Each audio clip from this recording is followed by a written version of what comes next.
मूकं करोति वाचालं पंगुं लंघायते गिरिं यत्कृपातमहं वन्दे श्रीगुरुं दीनतारिणं श्रीचैतन्यमेश्वरं परमानंदमाधवं. हरे कृष्ण. अध्यात्म मंथन या यूट्यूब चॅनलमध्ये मी शुभम बनकर आपले सहर्ष सहृदय स्वागत करतो. अध्यात्माची पार्श्वभूमी ही जी आपली 6 व्हिडिओची शृंखला आहे, जी श्रीमान राधेश्याम प्रभू यांच्या डिस्कवर युअरसेल्फ या पुस्तकावर आधारित आहे, त्याच्या आपण 5व्या भागापर्यंत पोहोचलेलो आहोत, ज्याचं नाव आहे वास्तव आणि मृगजळ. तर इथून मागे आपण काही महत्त्वाच्या प्रश्नांना हात घातला होता, जसं की भगवंत आहेत का, कोणत्या लॉजिक्सने आपण भगवंतांना जाणून समजू शकतो की ते आहेत, जर भगवंत आहेत ते दिसत नाही तर त्यांना बघण्याची दृष्टी काय, वैदिक विज्ञान हे आजच्या तिथीला सुद्धा एवढं परफेक्ट आणि प्रिसाईज का आहे आणि ते मानवतेसाठी का बरं महत्त्वाचं आहे, याबद्दल आपण चर्चा केली.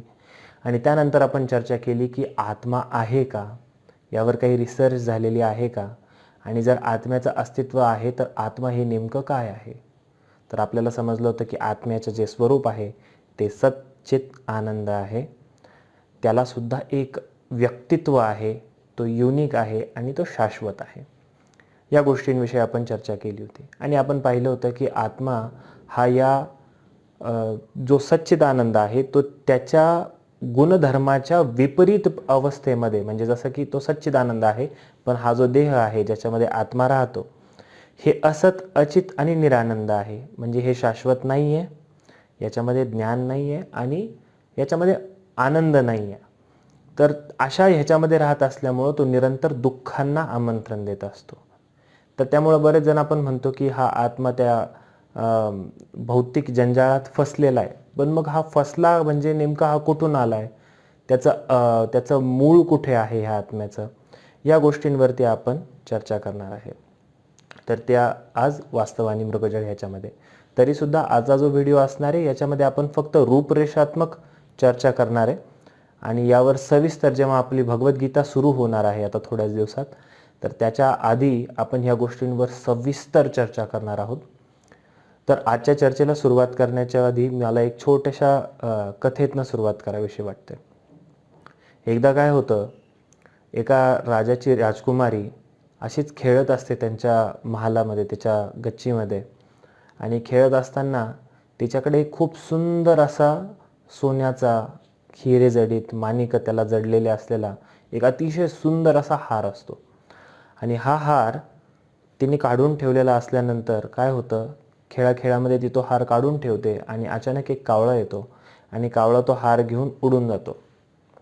उडून गेल्यानंतर त्या राजकुमारीचा तो हार इतका आवडता असतो की ती मोठ्याने हट्ट करायला लागते वडिलांकडे आणि मोठमोठ्याने रडायला लागते की मला तोच हार पाहिजे. राजा म्हणतो मी तुला नवीन देतो, वेगळं देतो, पण बाल हट्ट कशाला म्हणतात शेवटी. आणि मग राजांनी दवंडी पिटवली की जो कोणी तो हार आणून देईल त्याला मी इतका इतका मोठा इनाम देईल. आणि संपूर्ण राज्यामध्ये सगळे तो हार शोधण्यासाठी इकडे तिकडे सैरावैरा पळत सुटतात. आता एक मूर्ख असतो ज्याच्या कानावर सुद्धा ही दवंडी जाते आणि तोही तो हार शोधू लागतो. दिवसभर शोधतो आणि कंटाळतो आणि एका नदीच्या किनाऱ्यावरती येऊन बसतो. आणि नदीच्या किनाऱ्यावरती येऊन बसल्यानंतर तो सहज म्हणून पाण्यामध्ये बघतो तर त्याला तिथं तो हार दिसतो आणि तो लगेच ते तयार होऊन तो हार काढण्यासाठी उडी मारतो, हार पकडायला जातो, पण तो हार काही त्याच्या हातात येत नाही. पुन्हा बाहेर येतो, पुन्हा बघतो, अरे हार तर तिथंच आहे. पुन्हा उडी मारतो, तिथं जातो, त्याला पकडण्याचा प्रयत्न करतो, पण त्याच्या हातामध्ये काहीच येत नाही. आणि हे वारंवार त्याचे प्रयत्न चालू असतात. तो हार बघायचा, उडी मारायचा, त्याला पकडण्याचा प्रयत्न करायचा, पण त्याच्या हातात काहीच येत नसतं. आणि असे सर्व प्रयत्न करून तो थकतो आणि अक्षरशः फ्रस्ट्रेशनमध्ये त्या काठावरती येऊन बसतो की काय करावं, हा हार कसा काढावा. तर तिथून एक साधू महाराज चाललेले असतात आणि ते साधू महाराज त्याची ती अवस्था बघतात आणि अवस्था बघितल्यानंतर ते त्याला सांगतात की काय झालं बाळा, काय होतंय. म्हणे मी किती वेळचा तो हार काढण्याचा प्रयत्न करतोय पण माझ्या हाताला काहीच येत नाही आहे. मी खूप प्रयत्न करतोय पण तरीसुद्धा त्याचा आउटपुट मला हवं तसं मिळत नाही आहे. साधू महाराज म्हणतात, अरे वेड्या, तू त्याला जिथे शोधतोय तिथं तो नाहीच आहे तर तुला कसं मिळणार आहे. ते जे बघतोयस ते प्रतिबिंब आहे. खरा हार जो अडकलेला आहे तो झाडाच्या फांदीवर अडकलेला आहे आणि त्याचं प्रतिबिंब तुला खाली दिसतंय. मग त्याला ते समजतं आणि तो झाडावर चढून तो हार काढून घेतो. अशाच पद्धतीने या जगामध्ये आपण निरंतर सुखी होण्याचा प्रयत्न करत असतो, पण आपल्याला आपल्या वाट्याला दुःखच येत असतं. एवढ्या प्रयत्नातनं सुद्धा जन्म मृत्यू जरा व्याधी दुःख दोषानुदर्शनम, किती जरी ॲक्युमुलेट करण्याचा प्रयत्न केला, किती जरी आपल्याकडे जमवण्याचा प्रयत्न केला, शेवटी भगवंत म्हणतात मृत्यू सर्व हरश्चाहम, मी मृत्यूच्या रूपाने येतो आणि तुझ्याकडून सगळं हरण करून जातो, सगळं घेऊन जातो. म्हणजे अल्टिमेटली आपण जे काही गोष्टी कमावल्या होत्या, ज्या काही गोष्टी आपण संचय करण्याचा प्रयत्न करत असतो आणि त्यातनं सुखी होण्याचा प्रयत्न करत असतो, शेवटी ह्या सगळ्या गोष्टी आपल्याकडनं हिरावून घेतल्या जातात. मग आपण दुःखामध्ये का पडतो? कारण भगवंत सुद्धा भगवद्गीतेच्या 15व्या अध्याय मध्ये म्हणतात की ऊर्ध्व मूल अधशाखा, अशा पद्धतीचा एक अश्वत्थ आहे. भगवंत त्याला खूप छान एक ॲनॉलॉजी देतात की एक झाड आहे, अश्वत्थ वृक्ष भगवंत त्याला म्हणलेले, आणि ह्याच्या फांट्या काय आहे, त्याचं फळ काय आहे, हे या झाडाची, हे आध्यात्मिक जग म्हणजे या झाडाची एक परछाई आहे, सावली आहे. आणि भगवंत खूप छान सांगतात की ह्याचे वर मुळं आहेत, मध्ये हे आहे, त्याचं ट्रंक आहे, आणि खाली त्याचे फांट्या आहे, त्याचे पानं आहे. ते काय आहेत भगवंत 15व्या अध्यायामध्ये खूप छान त्याची ती ॲनॉलॉजी अर्जुनाला एक्सप्लेन करताय. तर हे जे आहे हे शाश्वत जग आहे, ज्याला आध्यात्मिक जग म्हणतात.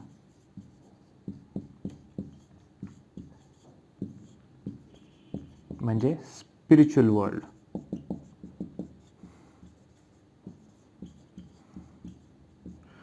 भगवंत भगवद्गीतेमध्ये सांगतात परस्तस्मात् तु भावोन्यो व्यक्तो व्यक्तत् सनातनः यस सर्वेषु भूतेषु नश्यत्सु न विनश्यति. म्हणजे एक असं शाश्वत जग आहे जे हे नष्ट झालं तरी सुद्धा ते कधी नष्ट होत नाही, आणि ह्याच्यापेक्षा ते वेगळं आहे. पण हे जग या जगाची एक फक्त सावली मात्र आहे, प्रतिबिंब मात्र आहे. तर अशा पद्धतीने भगवंत या सगळ्या गोष्टी सांगण्याचा प्रयत्न करताय. आता इथे सुद्धा वेगवेगळे फळ, आपण इथं बरेच जण असे अध्यात्मवादी असतात की ते म्हणतात की या जगामध्ये सुख नाही आहे, या जगामध्ये सुख नाही आहे. तर या जगामध्ये जर सुख नाही आहे, पण सुख दिसतं तर आहे आपल्याला, त्याची ओढ पण आहे, त्यासाठी पळापळ आहे, त्यासाठी प्रयत्न पण आपण करतोय, पण ते मिळत नाही. का बरं मिळत नाही? कारण ते इथं नाही, याचा अर्थ असा नाही की त्याचं अस्तित्वच नाही आहे, म्हणून त्याच्यासाठी इच्छाच कोणत्या करू नये. सुखाची इच्छा, आनंदाची इच्छा ही आत्म्यामध्ये इनबिल्ट आहे. जर कोणी असं म्हणत असेल की इच्छाच तुमच्या दुःखाचं कारण आहे, ज्याला आपण शून्यवादी तत्वज्ञान म्हणतो, जे बौद्ध तत्वज्ञान आहे, त्याच्यामध्ये इच्छा हेच आपल्या दुःखांचं कारण आहे असं ते म्हणतात. ती फिलॉसॉफी का बरं भगवंतांनी प्रतिपादन केलेलं आहे बुद्ध रूपामध्ये, त्याबद्दल आपण नंतर चर्चा करूया. पण त्याच्यामध्ये असं आहे की इच्छाच तुमच्या दुःखाचं कारण आहे. सो तुम्ही इच्छा करणं हळूहळू शून्यमध्ये जायचं आहे, अशा पद्धतीची ती फिलॉसॉफी आहे. पण आत्म्यामधून इच्छा ही कधीही नष्ट होऊ शकत नाही, कारण इच्छा हा आत्म्याचा अविभाज्य घटक आहे. जर तो आनंदाची इच्छा करतोय तर त्याच्यामध्ये गैर नाही आहे, कारण त्याचा स्वभावच आनंदमयो अभ्यासात आहे. हे ब्रह्मसूत्र आहे. आत्म्याचा स्वभाव हा आनंदमय अभ्यासात आहे. तो निरंतर आनंदासाठी प्रयत्न करत असतो, प्रयत्नशील असतो. तर जर आत्म्याचा स्वभाव हा आहे तर इथं आनंद मिळत नाही, याचा अर्थ असा नाही की आनंदच अस्तित्वात नाही आहे. हे फळ इथं दिसतंय प्रतिबिंब रूपात, ते तिथं नाही आहे, याचा अर्थ ते कुठंतरी दुसरीकडे आहे. फक्त दिशा आपली चुकतीये. जर ती दिशा योग्य केली तर आपल्याला ते फळ गवसणार आहे. तर अशा पद्धतीने अध्यात्म हे आपल्याला दिशा योग्य पद्धतीने देतं की तुम्ही प्रयत्न तर करणं प्रत्येकाला भागच आहे, पण त्या प्रयत्नांची दिशा कोणती असली पाहिजे ही गोष्ट आपल्याला आपला अध्यात्म सांगतंय. की जर तू आत्मा आहे, जर तू शरीरासाठी स्वतःला शरीर मानून जे असत अचित निरानंद आहे त्याच्यासाठी किती जरी प्रयत्न केले तरी त्याचं अल्टिमेट फळ हे दुःख असणार आहे. त्यामुळे आपल्याला जे शाश्वत आहे त्याच्याबद्दल प्रयत्न करायला लावतं. आता आपण ह्या शाश्वत जगाबद्दल थोडंसं जाणून घेण्याचा प्रयत्न करूया शास्त्रांच्या माध्यमातून, आपल्या मनाने नाही. जर ज्ञानेश्वर माऊली सुद्धा हरिपाठामध्ये म्हणतात, मनोमार्गे गेला तो तेथे मुकला, हरिपाठी स्थिरावला तोची धन्य. एखादा म्हणेल मला माझ्या पद्धतीने असं असं करायचं तसं करायचं नाही. आपल्याला प्रत्येक गोष्टीला शास्त्रांना आधार धरायचा आहे. हे आपण वैदिक विज्ञानाच्या ह्याच्यामधून जाणून घेतलं होतं की आपण शब्द प्रमाणाला का महत्त्व देतो. तर ब्रह्मसंहिता ग्रंथामध्ये खूप सुंदर सांगितलेलं आहे की चिंतामणी प्रकर सद्मसुकल्प वृक्ष लक्षावृतेषु सुरभिरभिपालयंतम. अशा पद्धतीचे एक सुंदर आध्यात्मिक जग आहे.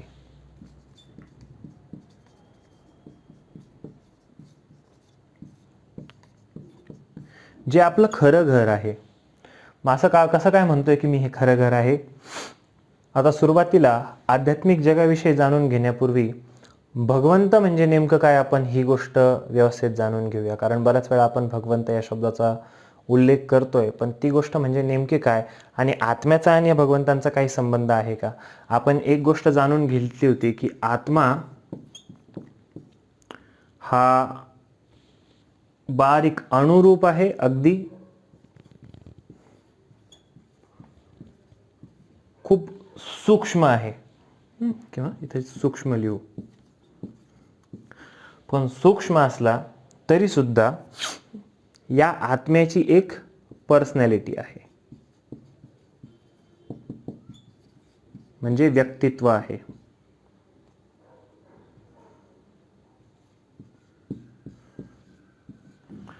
आणि हा आत्मा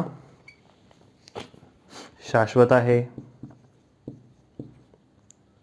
तो कधीही बनला नाही आणि कधीही नष्ट होणार नाही. त्यामुळं जर देवाला जरी आपल्याला मानायचं आहे तरी पण समजा असं आपण म्हणलं की देवाने आत्म्याला बनवलं तर तसं नाहीये. कारण आत्मा शाश्वत आहे, भगवंत शाश्वत आहे. भगवंत भगवद्गीतेमध्ये सांगतात की नात्वे वाहम जातुनाशम नत्वम नेमे जनाधिपः न चैव न भविष्यामः सर्वे वयम अतः परम. म्हणजे असा कधीही काळ नव्हता की ज्यावेळी तू नव्हता, हे राजा नव्हते आणि मी नव्हतो, आणि असं कधीही नसेल की ज्यावेळी मी नव्हतो, तू नव्हतो आणि हे राजे नव्हते. कारण आत्म्याचं स्वरूप हे शाश्वत आहे. आत्म्याला कोणी बनवू नाही शकत. त्यामुळे आपण म्हणतो ना एनर्जी कन्झर्वेशनचा जो लॉ आहे, energy can neither be created nor be destroyed, तसंच आहे. ते फक्त एका शरीरातनं दुसऱ्या शरीरामध्ये ती प्रवास करत असते. तर आत्मा हा अनुरूप आहे, पर्सनॅलिटी आहे आणि तो शाश्वत आहे. आणि आत्म्याचं सुद्धा जेव्हा हा या शरीरामध्ये असतो, पुन्हा एकदा ड्रॉइंगकडे लक्ष देऊ नका, तो ईश्वर सर्व भूतानां हृदयेषु तिष्ठति, तो हृदयाच्या ठिकाणी निवास करत असतो. पण ज्या पद्धतीने सूर्य एका ठिकाणी राहून संपूर्ण ब्रह्मांडामध्ये त्याची एनर्जी, हीट आणि लाईट पसरत असतो, त्याच पद्धतीने आत्मा हा फक्त हृदयाच्या ठिकाणी राहून, तो काही हृदयाला चिटकलेला नाही, हृदयाच्या ठिकाणी अस्तित्वाला राहून तो संपूर्ण शरीरामध्ये कॉन्शियसनेस म्हणजे चेतना पसरवत असतो. आणि ही चेतना संपूर्ण शरीरामध्ये आणि शरीराच्या थोडं बाहेर पण असते, त्याला ऑरा म्हणतो आपण. त्यामुळे आपल्याकडे एक लिमिटेड कंट्रोल आहे ह्या शरीरामध्ये काय होतं काय नाही होत या गोष्टीचा अनुभव करण्याचा, पण संपूर्ण कंट्रोल नाही आहे. तर ह्या आत्मा जो आहे याच्याकडे लिमिटेड कंट्रोल आहे, म्हणजे सीमित नियंत्रण आहे. म्हणजे तो ईश्वर आहे पण सीमित, मोठा सगळ्या नाही. जसं माझा जो आत्मा आहे माझ्या शरीरामध्ये, मला माझ्या शरीरामध्ये काय घडेल, समजा इथं पिन टोचली, उद्या मला हाताला काही समजा दुखापत झाली, तर ते मला समजेल. इतर कोणाला ते काय दुःख मी अनुभव करतोय हे समजणार नाही. आपण मराठीत म्हणतो ना, ज्याचं जळतं त्यालाच कळतं, तेच आहे. ही आपल्यापुरतं मर्यादित आहे. आपल्याला संपूर्ण ब्रह्मांडाचं मध्ये काय होतंय काय नाही होते याचा थांगपत्ता लागणार नाही. हा, अशा काही सिद्धी आहेत की त्याच्यानी बऱ्याच मोठ्या जागेपर्यंत आपण ही अनुभूती घेऊ शकतो. पण तरी सुद्धा आत्म्याला लिमिटेशन आहे, सीमित नियंत्रण आहे. तर अशा पद्धतीचा हा आत्मा आहे. पण आता हा आत्मा नेमका कोणाचा आहे, कुठून आला आहे, तर याबद्दल भगवद्गीता आपल्याला काय सांगते ते आपण समजून घेऊया. भगवद्गीतेमध्ये भगवान श्रीकृष्ण सांगतायत की मामैवांशो जीवलोके जीवभूत सनातनः. हा जो सनातन आत्मा आहे हा भगवंतांचा अंश आहे. जशा पद्धतीने सूर्य आहे, सूर्यातनं खूप सारे हे येतात. जसे सूर्यकिरण, एक एक सूर्यकिरण, खूप सारे किरण बाहेर येतात. तर जसं एक एक सूर्यकिरण ह्याच्यामध्ये सुद्धा प्रकाश आहे, तेज आहे, पण तो कशावर अवलंबून आहे? तो त्या सूर्यावर अवलंबून आहे. तशाच पद्धतीने हे जे आत्मा आहे हा भगवंतांचा अंश आहे. तर आता आपण हे जाणून घेऊया की हे भगवंत म्हणजे नेमकं काय. बऱ्याच जणांचं असं मत असतं की भगवंत ही कोणीतरी निराकार आहे. अशा खूप साऱ्या वेगवेगळ्या धारणा आहेत. कोणी म्हणतं की नाही तो साकार आहे. असे खूप वेगवेगळ्या लोकांचे भांडणं चालू असतात. तर भगवंत म्हणजे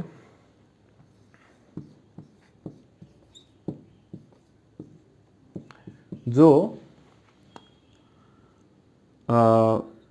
सुप्रीम कंट्रोलर आहे, म्हणजे परम ईश्वर. पहिली गोष्ट. दुसरी गोष्ट, जो सुप्रीम एन्जॉयर आहे, म्हणजे परम भोक्ता. आणि तिसरी गोष्ट, सुप्रीम एन्जॉय आणि तो सगळ्या गोष्टींचा मालक आहे, सुप्रीम प्रॉपर्टीयर. म्हणजे सगळं, म्हणजे परम स्वामी आहे तो, सगळ्या गोष्टीचा अधिपती आहे किंवा मालक आहे. हे ह्याला म्हणायचं भगवंत. अजून त्यामुळे भगवंत हे पूर्ण आहेत. भगवंत भगवद्गीतेमध्ये म्हणतात की मत्तः परतरम नान्यात किंचिदस्ति धनंजय. म्हणजे ज्याच्या पलीकडं, ज्याच्या वरती किंचित सुद्धा सत्य दुसरं काही नाही आहे, त्याला म्हणायचं पूर्ण पुरुषोत्तम भगवान. आणि हे पूर्ण आहे. यांना असं काहीही नाही की त्यांना माहिती नाही आहे, ते संपूर्ण ज्ञाता आहे. अशा भरपूर स्थिती आहे. अजून काय गोष्ट सांगू शकतो आपण की जे भगवंत पूर्ण आहे. बऱ्याच जणांचं असं ज्यांचं मत पडतं की भगवंत फक्त निराकार आहे, तर साधी विचार करण्याची गोष्ट आहे. ज्या लोकांचं असं मत आहे की भगवंत हे फक्त निराकार आहे, त्यांना कोणत्याही प्रकारचं रूप नाही, साधी गोष्ट विचारा स्वतःला, आपल्याला रूप आहे. आणि भगवंत जो पूर्ण आहे त्याला रूप नाही, म्हणजे आपल्यापेक्षा एक गोष्ट कमी झाली ना. जर तो पूर्ण आहे तर त्याच्यामध्ये आपल्यापेक्षा एक गोष्ट कमी कशी काय असू शकते. पूर्ण स्थिती म्हणजे ज्या पद्धतीने छापा आणि काटा आहे. मी जर कॉइन टॉस केला तर आपलं ड्युएलिटीचं जग आहे, आपलं वेगवेगळं द्वंद्वाचं जग आहे. कॉइन टॉस केला, एक तर छापा पडेल किंवा काटा पडेल. म्हणजे हे एक तर असं किंवा तसं. पण भगवंतांच्या बाबतीमध्ये जर जर जर प्रोबॅबिलिटीमध्ये हे छापा काट्याची जर पूर्ण स्थिती हे करायची झाली तर काय, छापा काटा दोन्ही आणि दोन्ही नाही, तर याला म्हणायचं होल सेट, जे प्रोबॅबिलिटीमध्ये आपण गणितात शिकतो. तर भगवंत संपूर्ण आहे. आणि संपूर्ण असणं म्हणजे दोन परस्पर विरोधी गोष्टी जिथे एकत्र येतात, जे आपल्या बुद्धीच्या चिंतना पलीकडचं आहे, त्याला म्हणायचं पूर्ण. त्याच्याबद्दल वेद काय सांगतं, अनोर अनुयान महतोर मह्यान म्हणजे तो अणुपेक्षाही लहान आहे आणि तो सगळ्यात मोठ्या गोष्टीपेक्षाही मोठा आहे. या दोन परस्पर विरोधी गोष्टी आहे. आपल्या भौतिक बुद्धीला आतापर्यंत सवय आहे की जी गोष्ट मोठी आहे ती छोटी असू नाही शकत, जी छोटी आहे ती मोठी असू नाही शकत. मी इथं आहे तर तिथं असू नाही शकत, मी तिथं आहे तर इथं असू नाही शकत. तर त्यामुळे लोकांना असं वाटतं की जर भगवंत सर्वव्यापी आहे तर आपल्याला ह्या शरीराची सवय आहे. आपल्याला असं वाटतं की हे शरीर मी इथं आहे तर मी तिथं नाही असू शकत. त्यामुळं लोकांना दिव्य शरीर काय आहे याची माहिती नसल्या कारणाने, याचा अनुभव नसल्या कारणाने त्यांना असं वाटतं की भगवंतांचं रूप म्हणजे ते काहीतरी नश्वर आहे आणि कारण ते दिव्य रूपाचा विचारच करू नाही शकत की काहीतरी जी शुद्ध आध्यात्मिक जे स्वरूप आहे ते त्याची दिव्यता म्हणजे ते काही त्या स्वरूपामध्ये बांधून ठेवलेले नाही आहेत. जशा पद्धतीने आता सकाळ आहे, सूर्याचं इथे अस्तित्व आहे. कशा पद्धतीने? त्याच्या किरणाच्या माध्यमातून. जसं सूर्य संपूर्ण ब्रह्मांडामध्ये पसरलेला आहे त्याच पद्धतीने भगवंत सुद्धा एकाच वेळी साकारही असतात आणि निराकारही असतात. असं आपण म्हणू नाही शकत की ते फक्त निराकार आहे आणि असंही नाही म्हणत की ते फक्त साकार आहे. मग ही गोष्ट कशी आपण जाणून घेऊ शकतो? जशा पद्धतीने समजा एखाद्याला जर सूर्याचा स्टडी करायचा असेल, त्यांनी कधी सूर्य बघितलेलाच नाहीये. आपण एका भौतिक उदाहरणावरून समजून घेऊया. जर त्या व्यक्तीने कधी सूर्य हा बघितलेलाच नाहीये आणि तो बसलाय एका अंधाऱ्या खोलीमध्ये, पण त्याला सूर्य समजून घ्यायचा आहे. आता रात्रीचा ह्याला जर सूर्य समजून घ्यायचा असेल तर कसं होईल? सूर्याचीच इच्छा पाहिजे की प्रकट व्हायचं आहे. त्या पद्धतीने भगवंतांना समजून घ्यायचं असेल तर भगवंतांच्याच कृपेनुसार होऊ शकतं. आणि जर सूर्य उगवला आणि त्याच्या घराच्या छोट्याशा कुठून तरी कोपऱ्यामधून आतमध्ये प्रकाश आला, सगळ्यात पहिल्यांदा त्यांनी हा प्रकाशाचा अनुभव केलाय आणि त्याला जाणवली की हे काहीतरी दिव्य आहे आणि ह्यानी माझी सगळी खोली ही प्रकाशाने भरून टाकलेली आहे. बघा, ज्यांनी पूर्ण अंधारच बघितलाय तो त्या प्रकाशाने सुद्धा किती भारावून जाईल आणि त्याला वाटेल की हां, हे काहीतरी तत्व आहे, हे काहीतरी आहे जे सगळ्या गोष्टीला प्रकाशित करतंय. आणि तो त्याच्यामध्ये आनंदी होऊ शकतो कारण त्याला सगळ्या गोष्टी आता साफ साफ दिसतंय. त्याला तो स्वतः कोण हे सुद्धा दिसतंय, त्याला आजूबाजूला काय आहे हे सुद्धा दिसतंय. पण आता ह्याची चिकित्सा आता ही झाली फर्स्ट लेवल म्हणजे प्रकाश. ही झाली फर्स्ट लेवल. मग त्यांनी विचार केला की नाही, हा प्रकाश माझ्या खोलीमध्ये येतोय पण हा कुठून येतोय? चला त्याचा शोध घेऊया. मग तो इकडे तिकडे बघायला सुरुवात केली तर त्याला जाणवलं की छताला एक छोटंसं होल आहे, त्याच्यातनं हा प्रकाश येतोय. आणि त्यांनी त्या होलामधून पलीकडे बघण्याचा प्रयत्न केला आणि पलीकडे बघितल्यानंतर त्याला जाणवलं की हा जो प्रकाश येतोय हे एक छोटासा आकाशामध्ये बिंब आहे, तर त्या बिंबापासून हा प्रकाश येतोय. सूर्य बिंब. ही झाली सेकंड लेवल. आणि मग तिथून पुढे त्याला समजलं की नाही, हा प्रकाश ज्या ठिकाणावरून येतोय त्याला एक स्रोत आहे कुठंतरी. आणि जी हायेस्ट लेवल आहे, थर्ड लेवल, ती हे जाणणं असेल की हा जो सूर्य आहे जो बिंबा इतका दिसतोय तो तेवढा नाहीये, कारण तो पृथ्वीपेक्षा खूप मोठा आहे आणि त्याला सूर्य ग्रह किंवा सूर्य तारा म्हणूया. की हा जो सूर्य तारा आहे, आपण आपल्या वैदिक ह्याच्यामध्ये ब्रह्मांडामध्ये जे काही फिरत असतं त्या सगळ्या गोष्टीला ग्रह म्हणतात. तर त्याला लिटरली प्लॅनेट म्हणून घेऊ नका. जरी त्याला तारा म्हणत असलो त्याला ग्रह सुद्धा आपण म्हणू शकतो. तर हा जो सूर्य तारा आहे हा खूप विशाल आहे.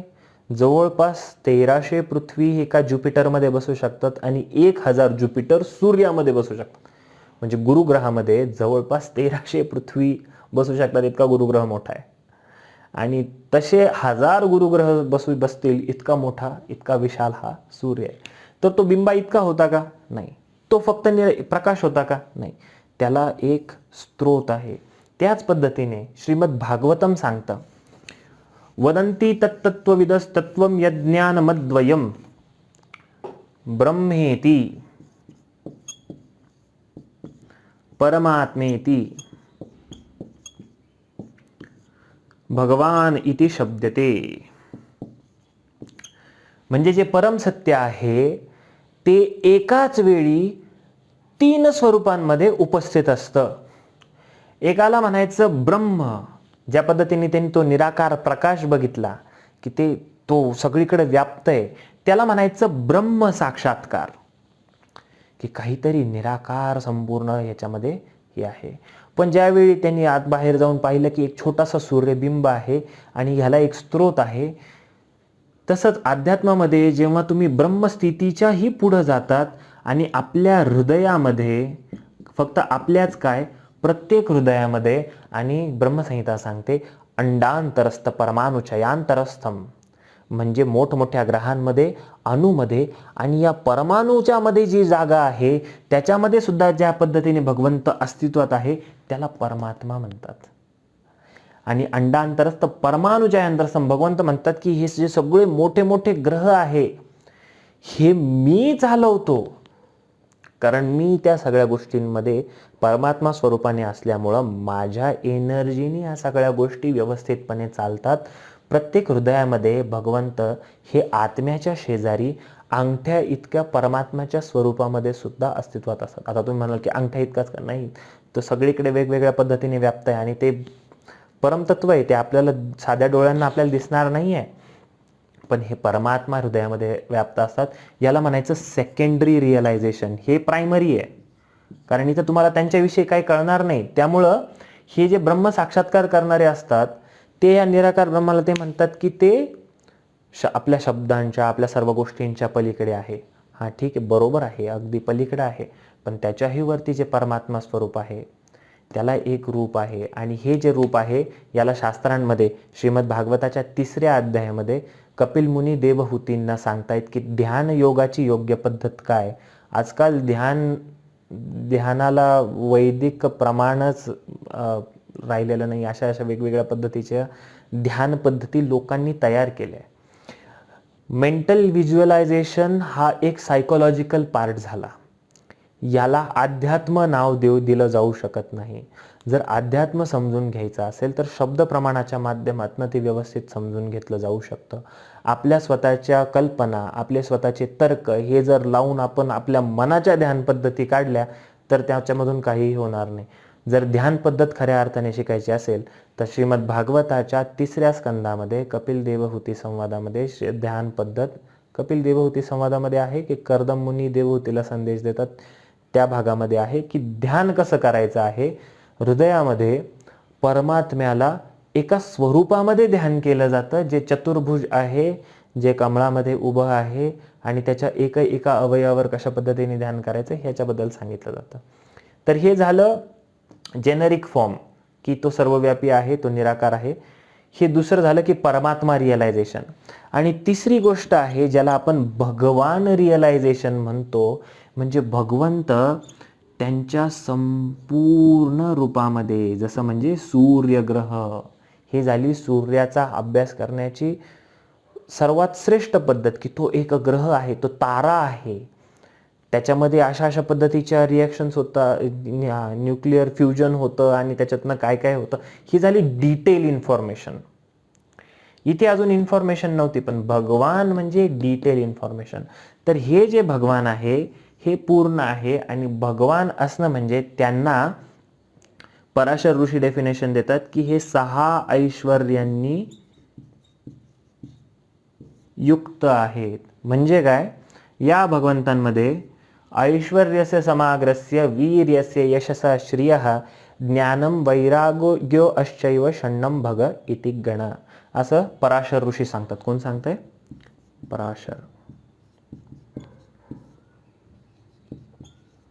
पराशर ऋषी. तर हे पराशर ऋषी काय सांगतायत की ज्याच्यामध्ये संपूर्ण ऐश्वर्य, म्हणजे जो सगळ्या गोष्टींचा एकटा मालक आहे.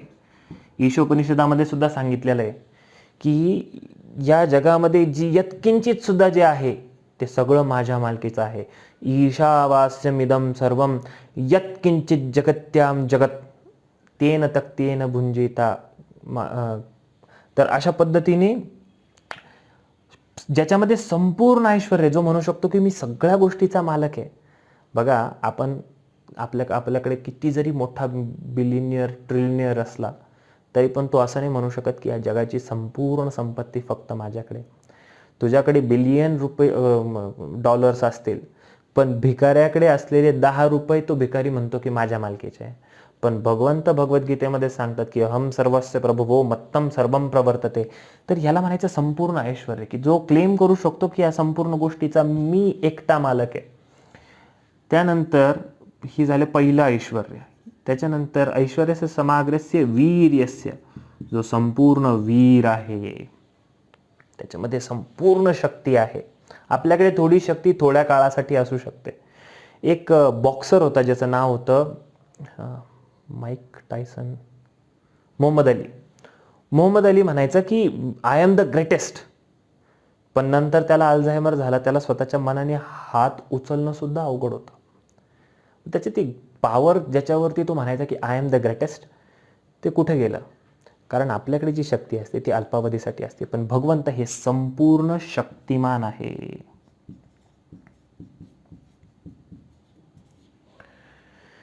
तिसरी गोष्ट, ऐश्वर्यस्य समाग्रस्य वीर्यस्य यशसः, म्हणजे भगवंतांची जी कीर्ती आहे ती अनंत कीर्ती आहे, संपूर्ण कीर्ती. ऐश्वर्यस्य समाग्रस्य वीर्यस्य यशसः श्रियः, भगवंत संपूर्ण सुंदर आहे. आणि भगवंत संपूर्ण ज्ञानी आहे. मला वाटतं हे येत नाही खाली. भगवंत संपूर्ण ज्ञानी आहे आणि ते संपूर्ण वैराग्ययुक्त आहे. तर ह्याच्यावरती आपण नंतर अजून डीपमध्ये जाणार आहे. पण आता एवढं समजून घ्या की ह्या भगवंतांमध्ये हे षड ऐश्वर्य संपूर्ण रूपाने आहेत. आणि बघा, एखाद्याकडे थोडं जरी धन असलं तरी ती व्यक्ती आपल्याला आकर्षक वाटते, ती आपल्याला आकर्षित करून घेते. एखाद्याकडे थोडी जरी सुंदरता असेल तरी ती व्यक्ती आजूबाजूला आपल्याला कुठं दिसले तर आपल्याला त्याच्यासोबत रिलेशन बिल्ड करावं असं वाटतं, आपल्याला त्याच्यासोबत फोटो काढावेसे वाटतात. एखादी थोडा जरी शक्तिमान असेल, आज जरी ते एखादा एकदम शक्तिमान किंवा तो बाहुबलीसारखा कोणी जरी आला तर आपल्याला असं वाटेल की त्याच्यासोबत फोटो काढा. एखादा जर सेलिब्रिटी आला, त्याचं यश आहे, कीर्ती आहे, आपल्याला त्याच्यासोबत फोटो काढून आपल्याला हॉलमध्ये लावावा असा वाटणार आहे. एखादा व्यक्ती ज्ञानी आहे तर त्याच्यासोबत आपल्याला रिलेशन बिल्ड करावं असं वाटतं. एखादा व्यक्ती विरक्त आहे, साधू, त्यांच्या मागं किती लाईन फिरते, आणि आज कलियुगामध्ये ढोंगी साधू ह्याच भावनेचा फायदा घेतात.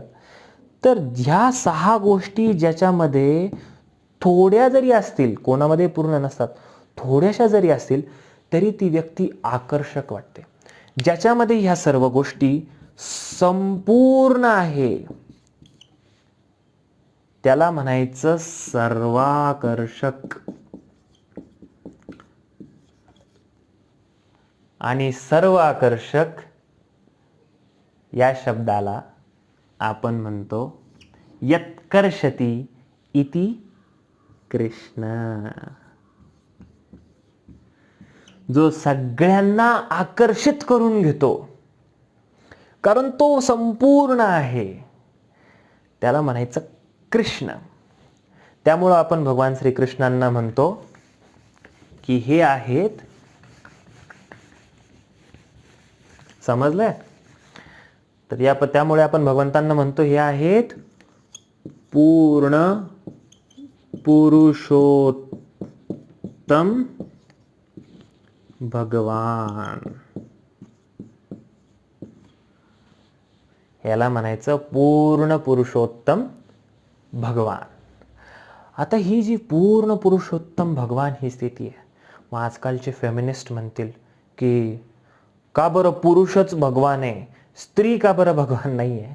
तर पूर्णत्वाबद्दल आपण अजून थोडंसं जाणून घेऊया की पूर्णत्व म्हणजे आता काय आहे. ऋग्वेद सांगतं एको ज्योती बहुद्विधा राधा माधव रूपकम. तर हे जे आध्यात्मिक, आता आपण पुन्हा आध्यात्मिक जगावर येतोय. आता आपण समजून घेतलं की हे भगवंत जे पूर्ण पुरुषोत्तम भगवान जे परम सत्य आहे ते 3 तीन रूपांमध्ये एकाच वेळी उपस्थित असतं. एक असतं निराकार ब्रह्म जे सगळीकडे व्याप्त आहे, एक आहे परमात्मा जो प्रत्येकाच्या हृदयामध्ये आहे, तो उपद्रष्टा हनुमंताच्या भर्ता भोक्ता महेश्वर, आणि एक आहे पूर्ण पुरुषोत्तम भगवान जे त्यांच्या धामामध्ये स्थित असतात. आता इथे आध्यात्मिक जगाविषयी येतं. आता ह्या आध्यात्मिक जगामध्ये जे कृष्ण आहेत ते जिथे राहतात त्याला गोलोक वृंदावन म्हणतात.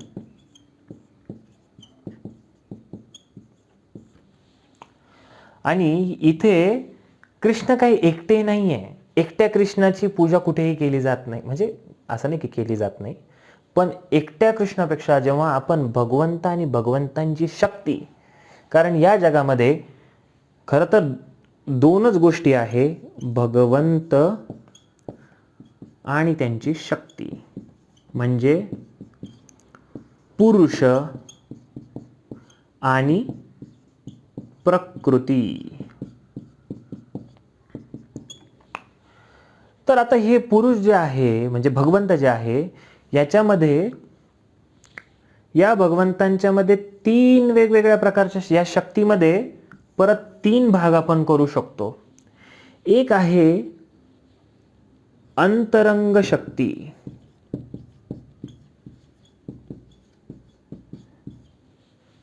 याच्यामध्ये पण परत भाग आहे, पण मी आता खूप कन्फ्यूज करायला तुम्हाला हे करणार नाही. ही अंतरंग शक्ती म्हणजेच राधाराणी, जिला परा प्रकृती म्हणलेला आहे. तर ह्या शक्तीमध्ये परत भगवंतांची जी शक्ती आहे त्याच्यामध्ये तीन प्रकार आहे: अंतरंग शक्ती, तटस्थ शक्ती आणि बहिरंग शक्ती.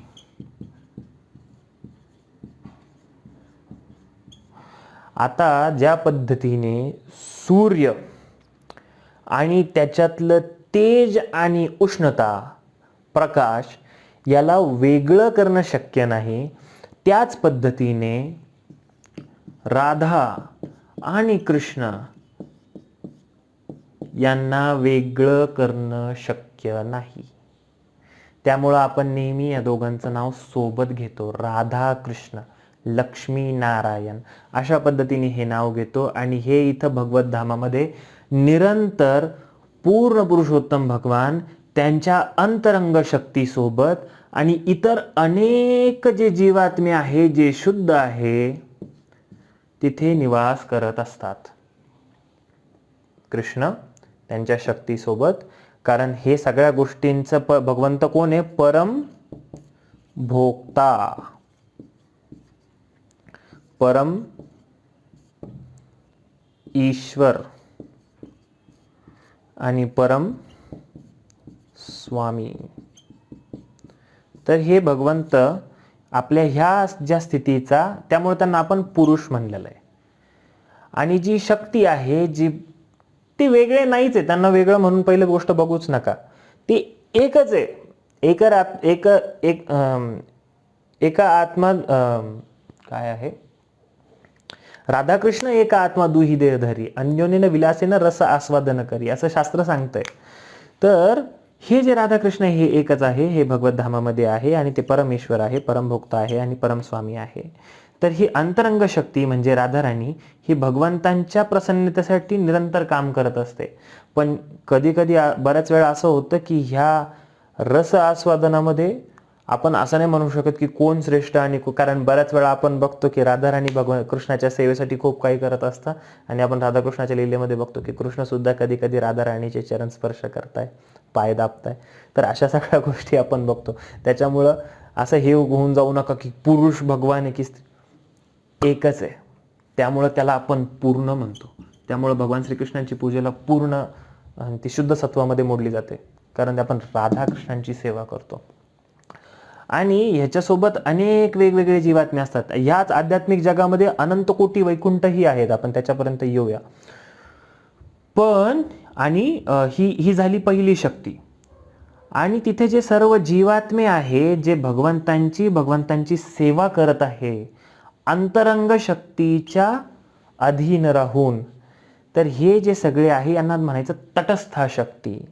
आणि ह्या तटस्थ शक्तीमध्ये अनंत आत्मे आहेत आणि या सगळ्या अनंत आत्म्यांचा भगवान श्रीकृष्णांशी एक युनिक संबंध आहे. म्हणजे ज्या पद्धतीचा संबंध परम भगवंतांशी माझा आहे तसा तुमचा नाही, तुमचा आहे तसा माझा नाही, याचा आहे तसा त्याचा नाही, त्याचा आहे तसा याचा नाही.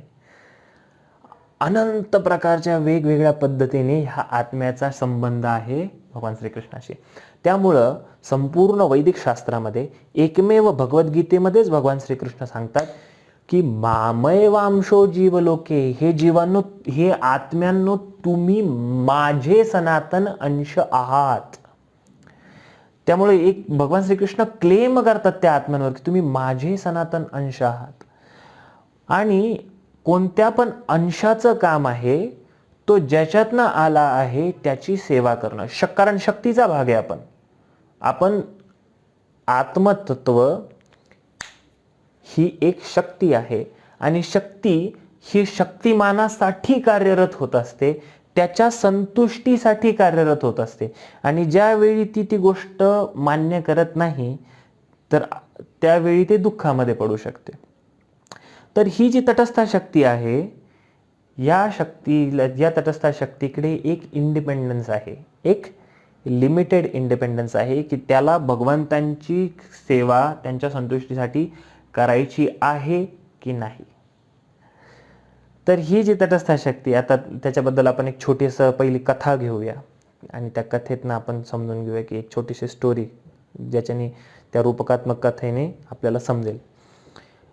ही मी आधी पण सांगितली होती दुसऱ्या पार्टमध्ये, पण परत एकदा घेतोय की एकदा काय होतं की सर्व अवयवांची मीटिंग भरते आणि ही मीटिंग भरल्यानंतर ते सगळे अवयव एकत्र येतात आणि ते विचार करू लागतात की आम्ही सगळे किती काय काय करतो या पोटाच्या भरणपोषणासाठी. डोळे म्हणाले की आम्ही अन्नाकडे बघतो, ते व्यवस्थित शिस्त आहे की नाही, सगळं चांगलं आहे की नाही ते बघतो, त्याचा सगळी तपासणी करतो. नाक म्हणतं मी त्याच्यातला वास घेतो, ते खराब झाला असेल तर मीच सांगू शकतो, नाही तर तुम्हाला कळणार नाही, त्याची चव सुद्धा जर मी बंद असतो तर लागणार नाही. हात म्हणाले आम्ही चावतो, जर ते चावलं नाही तर त्या पोटाला मिळणार कुठून. हात म्हणाले की मी हे अन्न जे काही तयार करण्याचं काम आहे हे सगळं मी करतो, माझ्या हाताने तुमच्यापर्यंत आणतो, नाही तर तुम्ही काही करू शकणार नाही. पाय म्हणाले अरे मी तुम्हाला सगळ्यांना माझ्यासोबत इकडे तिकडे घेऊन चालतो म्हणून तुम्ही ह्या सगळ्याचा आनंद घेऊ शकता. पण ते सगळे त्या मीटिंगमध्ये एका निष्कर्षावर येतात की आपण सगळं खूप काही करतोय पण हे पोट काही न करता फक्त आयतं अन्न मिळवतंय. मग सगळे ठरवतात की इथून पुढं स्ट्राईकवर जायचं आणि या पोटासाठी काहीही करायचं नाही आणि सगळे स्ट्राईकवर निघून जातात. पोट पण त्या मीटिंगला असतं. पोट म्हणतं ठीक आहे तुम्हाला जसं वाटेल तसं करा. मग पहिला दिवस जातो. पहिला दिवस गेल्यानंतर डोळं म्हणजे थोडंसं घसा कोरडा व्हायला लागतो. दुसऱ्या दिवसानंतर हळूहळू डोळ्यासमोर थोडा अंधाऱ्या यायला लागतात. तिसऱ्या दिवसानंतर थोडेसे हात थरथर कापू लागतात आणि चौथ्या पाचव्या दिवसानंतर जेव्हा पायांमध्येही शक्ती राहत नाही आणि संपूर्ण शरीराचा झोक जायला लागतो त्यावेळी त्या सर्व अवयवांना कळतं की जोपर्यंत पोटाची सेवा करत नाही तोपर्यंत आपण कोणीही संतुष्ट होऊ शकत नाही. त्याच पद्धतीने आपण सर्वजण हे या आध्यात्मिक जगाचे रहिवासी आहोत आणि आपण सर्व या भगवान श्रीकृष्णांना संतुष्ट करण्यासाठी कार्यरत असतो. आणि ज्यावेळी हे जीवात्मे कधीही प्रेम हे बळजबरीने होऊ शकत नाही, जोपर्यंत त्याच्यामध्ये इंडिपेंडन्स नसेल तोपर्यंत प्रेमच अस्तित्वात असू शकत नाही. तर ही भगवंत कुणीतरी असा शासक नाही आहे जो एकदम की चल माझ्यावर प्रेम कर, नाही असं नाही होऊ शकत. तर या तटस्थ शक्तीला इंडिपेंडन्स आहे की काय करायचं. त्याची कॉन्स्टिट्युशनल पोझिशन आहे जीवेर स्वरूप होय कृष्णेर नित्यदास. पण ज्यावेळी तो ती गोष्ट नकारतो आणि ईर्ष्या करतो की तू का बरं परम ईश्वर, मला पण ईश्वर व्हायचं आहे, तू का बरं परम भोक्ता, मलाही भोक्ता व्हायचं आहे, तू का बरं स्वामी, मलाही स्वामी व्हायचं आहे. म्हणजे आपल्या समजा इंद्रियांनी असं ठरवलं की पोटालाच का बरं घालायचं सगळं, हे अन्न मला इंजेक्शननी माझ्यामध्ये असं इंजेक्ट करून घ्यायचं आहे. ही योग्य पद्धत आहे. जर ह्या अवयवांनी स्वतःहून इंडिपेंडेंटली ठरवलं की नाही मी अन्न माझ्या हाताने ॲब्झॉर्ब करण्याचा प्रयत्न करणार तर ते होऊ नाही शकत. होईल काय, तो दुःखात पडेल. पण आता भगवंत म्हणतात की प्रेम तर बळजबरीने नाही होऊ शकत, इच्छा तर आपली इंडिपेंडंट आहे. मग ह्या तटस्थ शक्तीचे जे अनंत आत्मे आहेत त्यापैकी जे काही आत्मे असतात ज्यांना परम भगवंतांपासून वेगळं होऊन इंडिपेंडेंटली आनंदाचा अनुभव घ्यायचा असतो, म्हणजे असे मासे ज्यांना पाण्याच्या बाहेर मजा करायची असते, समुद्राच्या बाहेर, ते शक्य तर नाही आहे. मग भगवंतांनी त्याच्यासाठी एक व्यवस्था बनवलेली आहे आणि तिथे काम चालू होतं बहिरंग शक्तीचं.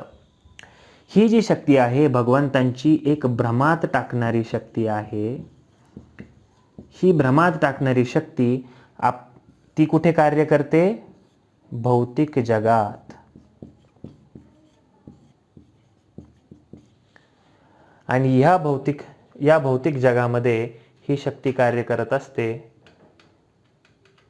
2 मिनिट फक्त, हे दिसत नसेल मी थोडंसं दूर घेतो. ही जी भौतिक शक्ती या जगामध्ये कार्य करत असते, ही भ्रमात टाकणारी शक्ती, हे जे जीवात्मे आहे ज्यांना इथलं कॉन्स्टिट्यूशन फॉलो नाही करायचंय, ज्या पद्धतीने आपलं जग असतं, आपल्या जगामध्ये एक डिपार्टमेंट असतं ज्याला आपण जेल म्हणतो. त्या जेलमध्ये कोणते लोक असतात? तिथं तेच लोक असतात ज्यांना ह्या समाजामध्ये समाजाचे नियम पालन करून नाही राहायचंय. मग अशा जीवात्म्यांना आपण कुठं टाकतो? जेलमध्ये टाकतो, जेणेकरून बाकी समाजामध्ये ते उपद्रव निर्माण करणार नाही. त्याच पद्धतीने जे आत्मे ज्यांना भगवंतांपेक्षा सेपरेट होऊन स्वतः ईश्वर, स्वतः भोक्ता आणि स्वतः स्वामी असल्याचा अनुभव करायचा आहे, जे ते नाही आहेत, त्यांना सगळ्यांना या भौतिक जगामध्ये टाकलं जातं. आणि या भौतिक जगाची जी बहिरंग शक्ती आहे, या बहिरंग शक्तीलाच दुर्गा म्हणलं जातं. आता हे दुर्गा नाव कसं पडलेलं आहे बघा. कोणताही प्रदेश किंवा एखादं जे तटबंदिस्त जागा असेल, जिला ओलांडून जाणं अवघड आहे, त्याला आपण काय म्हणतो? दुर्ग. किंवा एखादी भाग जिथे जाणं किंवा जिथून बाहेर येणं हे खूप कठीण आहे, त्याला म्हणायचं दुर्गम प्रदेश. तर हे जे भौतिक जग आहे, जिथं ह्या आत्म्यांना स्वतःहून भगवंतांच्या शरणागतीने त्यांना हे करायचं नाहीये, त्यांना इंडिपेंडेंटली याचा अनुभव करायचा आहे, त्यांना या भौतिक जगामध्ये त्यांच्या इच्छेनुसार, त्यांची ज्या पद्धतीने आनंद उपभोगण्याची इच्छा होती त्यानुसार शरीरं दिली जातात आणि त्यांना एक सूक्ष्म देह दिला जातो. मन, बुद्धी आणि मिथ्या अहंकार. आणि हा जो मिथ्या अहंकार आहे, याच्याने आपल्याला असं वाटतं की मी हे शरीर आहे. आणि जेव्हा आपल्याला असं वाटू लागतं की मी हे शरीर आहे, त्यावेळी आपल्या सगळ्या कृती, आपल्या सगळ्या गोष्टी या शरीराला संतुष्ट करण्यासाठी असतात. आणि आपण खोटेपणाने असं हे करण्याचा प्रयत्न करतो की मी कंट्रोल करतोय. त्यामुळे जगामध्ये गोष्टींना कंट्रोल करण्याचा आनंद एक मोठा असतो की मी कंट्रोल करतोय. बघा बरं का, सगळं माझ्या अंडर आहे हे म्हणताना लोकांची छाती खूप फुगून येते. किंवा मी भोगताय, आपल्याला असं वाटतं की मी आनंद करतोय, मी इथं मजा मारतोय, मी हे करतोय. का? कारण हा जो मिथ्या अहंकार आहे, जो भौतिक भ्रमात टाकणारी जी शक्ती आहे दुर्गा देवी, त्यांनी आपल्याला हे जे 2 प्रकारचे शरीर दिलेली आहेत, ज्याच्याने आपल्याला असं वाटतं की मी भोगतोय आणि मी या सगळ्या गोष्टींचा स्वामी आहे, मी या कुटुंबाचा प्रमुख आहे, मी या प्रॉपर्टीचा मालक आहे, असं आपल्याला खोटेपणाने वाटतं. पण सत्य काय आहे? हे शरीर नश्वर असल्याने हे एक दिवशी निघून जातं आणि आपण अनंत काळापर्यंत त्याच चक्रामध्ये फसून राहतो. पुनरपि जननम पुनरपि मरणम पुनरपि जननी जठरे शयनम. इह संसार. त्यामुळे आदि शंकराचार्य म्हणतायत पुनरपि जननम पुनरपि मरणम पुनरपि जननी जठरे शयनम. इह संसारे बहु दुस्तारे कृपया पारे पाही मुरारे. आदि शंकराचार्य त्याच्यामुळे म्हणतात की हे दुस्तर जग आहे, हे तुझं खरं राहण्याचं ठिकाण नाहीये. त्यामुळे भगवंत सुद्धा भगवद्गीतेमध्ये म्हणतात मामुपेत्य पुनर्जन्म दुःखालयम अशाश्वतम नाप्नुवंती महात्मानः संसिद्धिम परमाम गता. हे दुःखांचं स्थान आहे, इथं महात्मे राहत नाही. महात्मे कुठे राहतात? इथे राहतात त्याच्या खऱ्या घरामध्ये. ज्या पद्धतीने एखादी छोटी मुलगी आहे समजा आणि तिची इच्छा आहे की आई मला पण स्वयंपाक करायचा, आई मला पण स्वयंपाक करायचा आहे.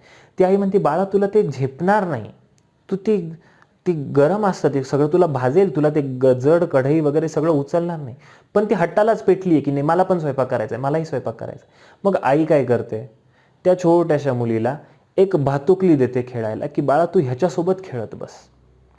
आणि ज्यावेळी ती मुलगी त्या भातुकलीसोबत खेळत बसते, ती खेळता खेळता जर त्याच्यामध्ये ती खोटी खोटी चपाती बनवते, खोटा खोटा वरण भात बनवते, खोटा खोटा सगळ्या गोष्टी बनवते, पण ती किती जरी त्याच्यासोबत खेळली, खरी भूक लागल्यानंतर त्या भातुकलीमध्ये बनवलेलं खोटा वरण भात, खोटा सगळं, ते तिची भूक शमवू शकत नाही.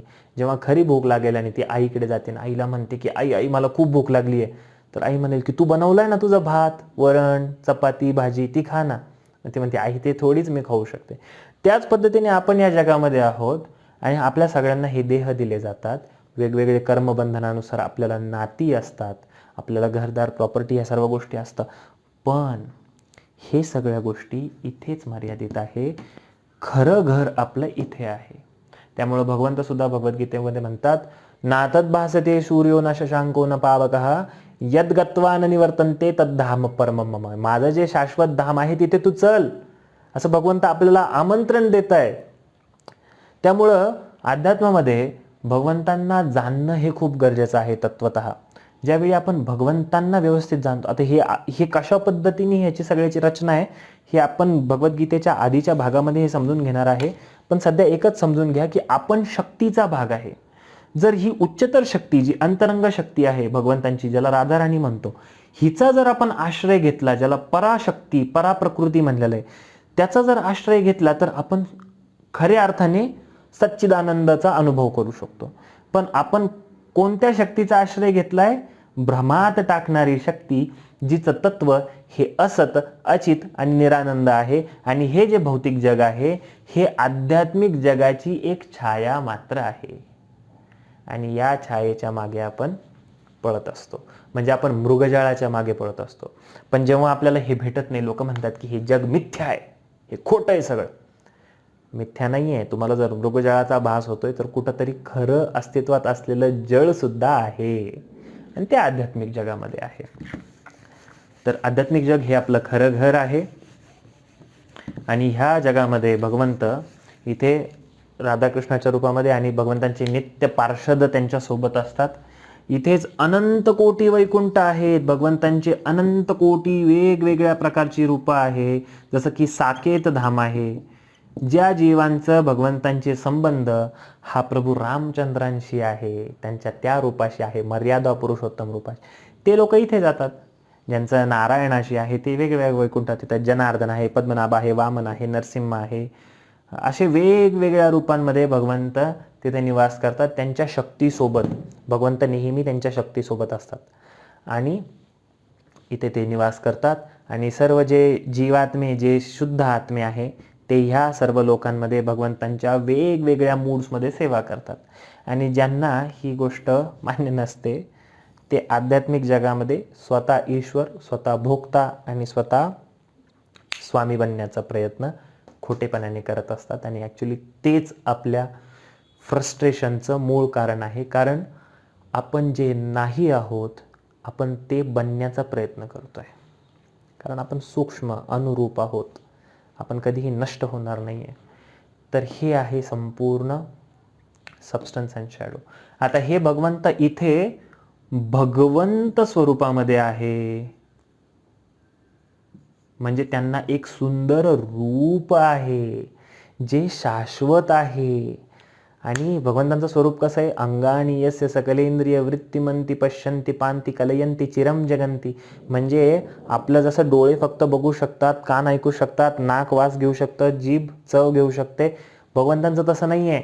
ते डोळ्यांनी खाऊ शकतात, ते हाताने पण बघू शकतात, त्यांचं कोणतंही इंद्रिय हे कोणतंही कार्य करू शकतं, असं त्यांचं दिव्य अमर्याद शरीर आहे. तर हे भगवंतांचं शरीर म्हणजे नेमकं काय आहे त्याच्याबद्दल पण आपण हे करूया. पण हे भगवंत यांना एक रूप आहे.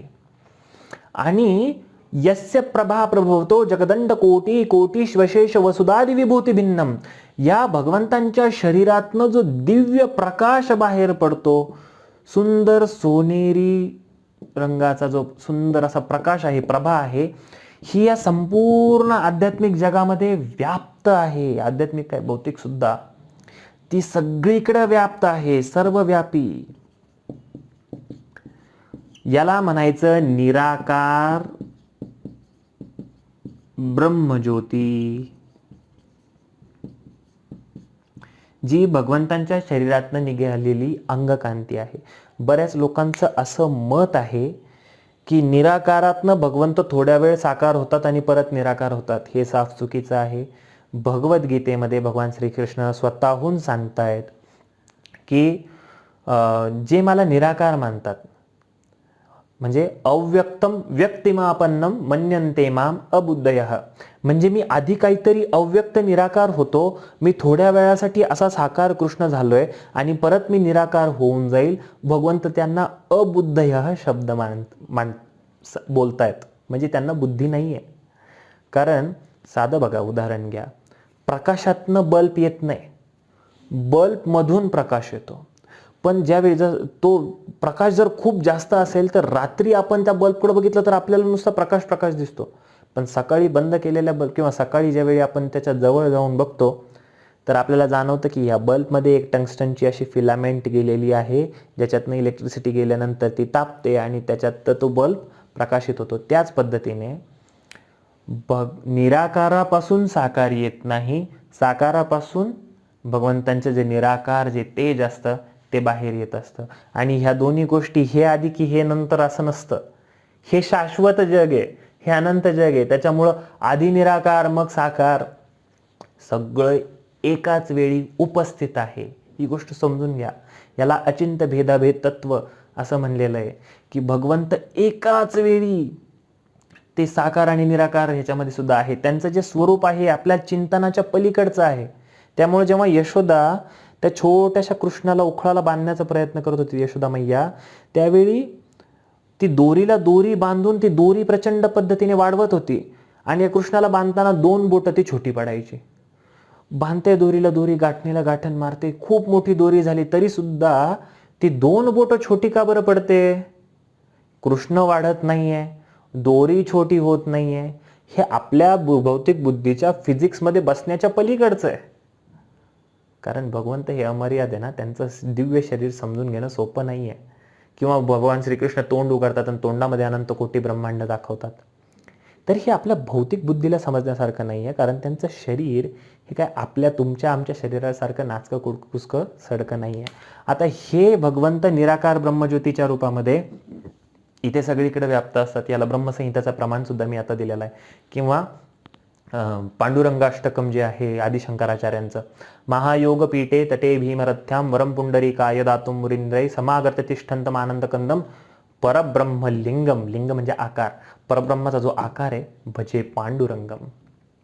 तर हे भगवान श्रीकृष्ण इथं भगवंत स्वरूपामध्ये आहे, षडवैश्वर्यांनी युक्त, सगळ्या गोष्टीचे मालक. त्यांच्या शरीरातनं जी प्रभा निघते, यस्य प्रभा प्रभवतो जगदंड कोटी आणि कोटीश्वशेष वसुधाद विभूती भिन्नम, संपूर्ण आध्यात्मिक जगामध्ये ही प्रभा पसरलेली असते.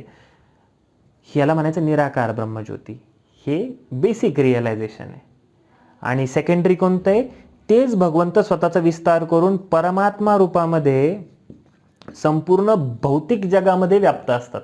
जे भौतिक जग आहे त्याच्यामध्ये भगवंत प्रत्येक अणुरेणूमध्ये, प्रत्येक ठिकाणी परमात्मा या रूपाने व्याप्त असतात. आणि विशेष करून ते प्रत्येक जीवात्म्याच्या हृदयामध्ये असतात परमात्मा. आणि जोपर्यंत आपण आपल्या शरीरामध्ये आपण बांधलेल्या अवस्थेमध्ये आहे ना, भगवंत इतके कृपाळू आहे की आपण मनुष्य योनीत तर आपल्यासोबत मनुष्य योनीत, आपण कुत्र्याच्या योनीत तर आपल्यासोबत ते सुद्धा त्या परमात्मा स्वरूपात कुत्र्याच्या योनीत, आपण मांजराच्या, आपण डुकराच्या, म्हणजे आपण ज्या योनीमध्ये फिरू, अगदी नरकामध्ये गेल्यानंतर सुद्धा तिथे एक शरीर भेटतं आपल्याला दुःख सहन करायला. पण हे जे भगवंत ह्या परमात्मा स्वरूपामध्ये आहे, हे कधीही आपली पाठ सोडत नाही. हे जे निराकार ब्रह्मज्योती आहे याच्यामध्ये सच्चित आनंदापैकी सत म्हणजे फक्त अस्तित्व असणे हे फीचर भगवंतांचं जास्त प्रकट होतं की ते अस्तित्वात आहे, पण निराकार ब्रह्मज्योती तुमच्याशी रस आस्वादन नाही करणार आहे. हे जे परमात्मा आहे हे सत आणि चित म्हणजे निरंतर तुमच्या सोबत असतील, आत्म्याची पाठ नाही सोडणार. ते तुम्हाला ज्ञान पण देतील, शक्ती पण देतील सगळ्या गोष्टी करायला, पण ते तुमच्यासोबत रस आस्वादन नाही करत, आनंदाचे नाही. पण जे भगवंत आहे, कारण आनंद हा आदान प्रदानातून होतो, हा लीलेतनं होतो, काहीतरी रेसिप्रोकेशन मधून होतो.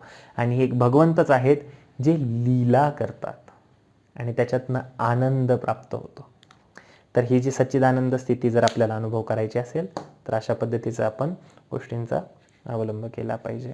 आणि त्यामुळे आपण किती जरी इथं भौतिक सृष्टीमध्ये या शरीराला मी म्हणून चालतो आणि त्याच्यानं आनंद प्राप्त करण्याचा प्रयत्न केला तर ते नेहमी फोलच ठरणार आहे. एक खूप छान कथा येथे शास्त्रांमध्ये की एक माणूस असतो, तो त्याला एक स्त्री खूप आवडते. एक जात असताना तपस्या करत असते, ती साध्वी असते आणि तिच्या सौंदर्याकडे बघून हा तिच्यावर भाळतून तो म्हणतो की मला आता हिच्याशी विवाह करायचा आहे. आणि तो तिच्याजवळ जातो आणि निवेदन ठेवतो. आता हा इतका पॉवरफुल असतो, इतका धनवान असतो आणि त्याच्यामध्ये शक्ती इतकी असते की जर ती नाही म्हणली असती जागेवर तर लगेच त्यांनी तिचं बळजबरी उचलून नेलं असतं. पण तो त्याचं निवेदन ठेवतो की असं असं मला तुझ्याशी विवाह करायचा आहे, तुला करावाच लागेल. तर ती म्हणाली की मी करेल तुझ्याशी विवाह, फक्त 1 महिन्याने ये. आणि 1 महिना मग तो म्हणतो की ठीक आहे, ही तर तयार आहे. 1 महिना कदाचित हिला तयारीला लागणार असेल आणि तो निघून जातो. आणि निघून गेल्यानंतर ती स्त्री विचार करते की हा माझ्या रूपावरती भाळलाय ना, याला आता सत्य दाखवण्याची वेळ आलेली. कारण ती विदुषी असते, ती साध्वी असते, ती आध्यात्मिक दृष्टीने खूप प्रगल्भ असते. आणि ती काय करते, त्या काळामध्ये खूप सारे लॅक्सेटिव्ह आणि पर्गेटिव्ह घेते, म्हणजे असे द्रव्याचं सेवन करते ज्याच्याने सारखे उलट्या आणि जुलाब होतील.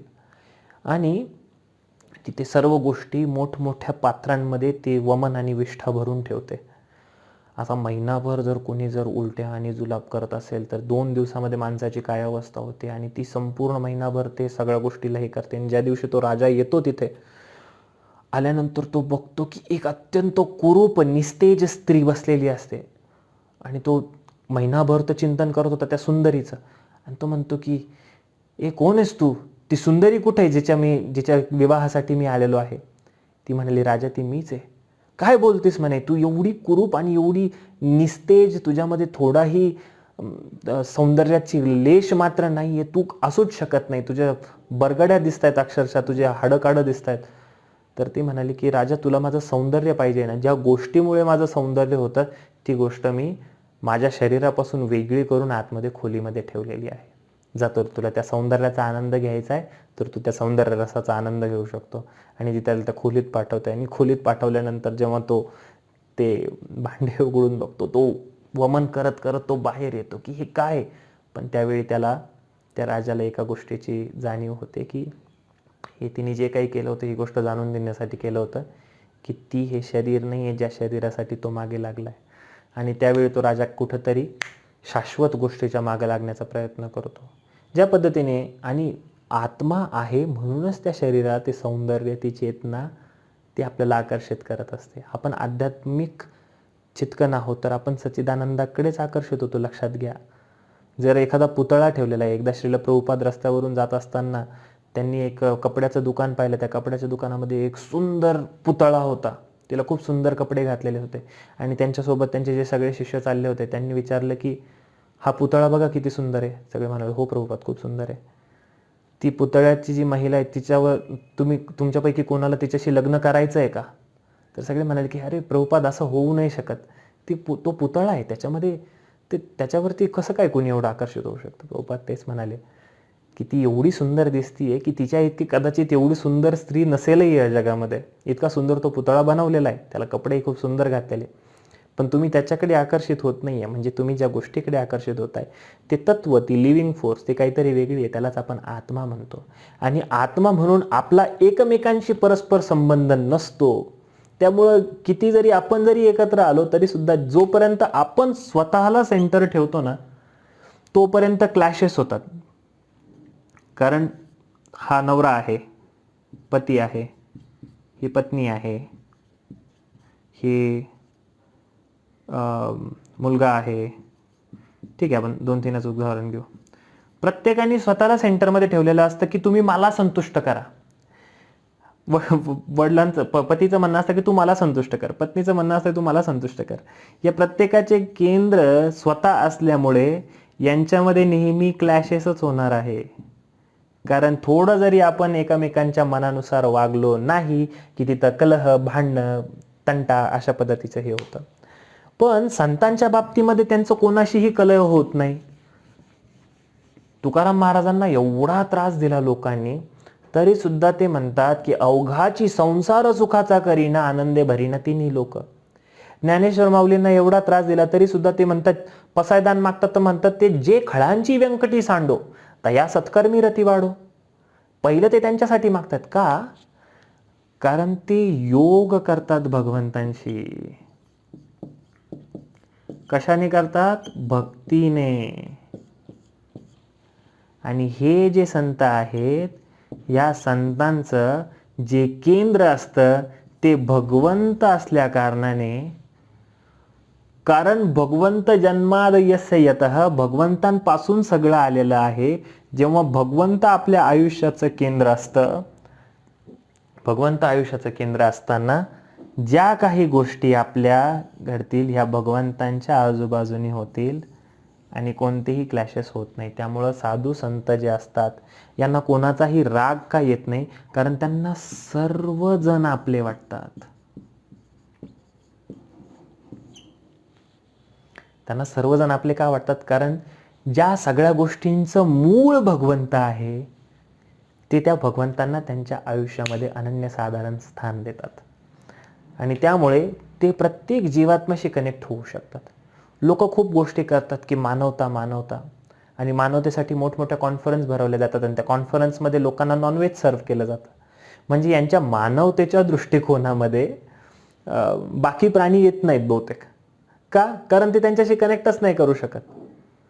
पण ज्यावेळी व्यक्ती भगवंतांशी कनेक्ट होतो डायरेक्ट, कारण सर्व जीवात्मे हे भगवंतांचे अंश आहेत, त्यामुळं पंडिता समदर्शिना, जो पंडित आहे तो प्रत्येक जीवात्म्याला भगवंतांच्या अंश रूपाने बघतो आणि प्रत्येकाला नमस्कार करतो, प्रत्येकाला आदर देऊ शकतो. तर अशा पद्धतीने ह्या जगामध्ये जे काही आहे ही सर्व आध्यात्मिक जगाची एक छाया मात्र आहे. खरं जग हे आध्यात्मिक जग आहे, जे सच्चित आनंद आहे, जिथले आपण मूळ रहिवासी आहोत. आत्मा तिथून इथे येतो. का?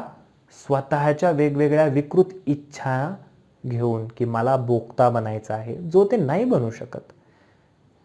या केसांना कधीपर्यंत व्हॅल्यू आहे? जोपर्यंत ते माझ्या डोक्याशी कनेक्टेड आहे तोपर्यंत. मी प्रत्येक वेळी आरशात पाहिलं की मी लगेच आरशामध्ये माझ्या केसांना खूप हे करणार. पण जर त्यांनी ठरवलं की गळायचं आहे, तर कटिंगला गेल्यानंतर न्हाव्याने कापलेले केस मी माझ्याकडे, अरे माझे केस असं म्हणून घेऊन येत नाही घरी. ते तोपर्यंतच भरण पोषण आणि तोपर्यंतच त्यांचे लाड होतील जोपर्यंत ते कनेक्टेड आहे. तसंच आपण जोपर्यंत भगवंतांशी योग करतो ना, तोपर्यंत आपण आनंदी राहू शकतो. जर झाडाच्या पानांनी स्वतःहून जर पाणी हवेतनं शोषण्याचा प्रयत्न केला तर तसं नाही होऊ शकत. जेव्हा मुळाला घातलं जाईल तेव्हा संपूर्ण संतुष्ट होणार आहे. त्याच पद्धतीने यस्मिन तुष्टे जगततुष्टी. त्यामुळे आपण प्रयत्न केला पाहिजे की ही जी आपली दूषित भावना आहे, ज्याच्यामुळे आपण भौतिक जगामध्ये आलेलो आहोत, ही भगवंतांशी केलेली ईर्ष्या आहे. आणि शक्तीचं काम आहे शक्तिमानाची सेवा करणं, अंशाचं काम आहे अंशीची सेवा करणं. त्याच पद्धतीने प्रत्येक जीवात्म्याचं काम आहे भगवंतांशी योग करणे.